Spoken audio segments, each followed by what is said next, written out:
रामकृष्ण परमहंस का जीवन भक्ति का सागर था। उनका हर पल माँ काली के चरणों में समर्पित था और उनके लिए ईश्वर कोई कल्पना नहीं बल्कि एक सजीव अनुभव थे। तभी उनके जीवन में तोतापुरी बाबा आए, जो निराकार ब्रह्म के उपासक थे और मानते थे कि अंतिम सत्य रूप और नाम से परे है। उन्होंने रामकृष्ण में अद्भुत क्षमता देखी, लेकिन ये भी समझा कि उनका मन अभी भी रूप में बंधा हुआ है। इसलिए उन्होंने उन्हें एक कठिन साधना के लिए प्रेरित किया।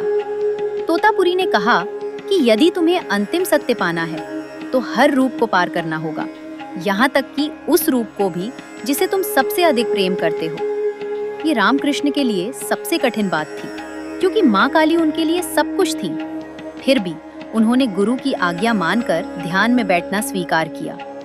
जैसे ही उन्होंने ध्यान लगाया, माँ काली का दिव्य रूप उनके सामने प्रकट हो गया और उनका मन फिर भक्ति में डूबने लगा। लेकिन इस बार उन्होंने दृढ़ निश्चय किया कि उन्हें सत्य तक पहुंचना है। कहते हैं, उसी क्षण उन्होंने अपने भीतर ज्ञान की तलवार का अनुभव किया, जो हर बंधन को काट सकती थी। उन्होंने उसी तलवार से उस दिव्य रूप को पार किया और जैसे ही वो रूप विलीन हुआ, वे तुरंत गहरी निर्विकल्प समाधि में प्रवेश कर गए, जहां न कोई रूप था न कोई नाम, केवल शुद्ध निराकार ब्रह्म का अनुभव था। ये देखकर तोतापुरी बाबा भी चकित रह गए, क्योंकि जिस अवस्था को पाने में उन्हें वर्षों की तपस्या लगी, रामकृष्ण ने उसे एक ही क्षण में प्राप्त कर लिया। ये कथा सिखाती है कि सच्चा ज्ञान हर बंधन को काट देता है, चाहे वह सबसे पवित्र बंधन ही क्यों ना हो।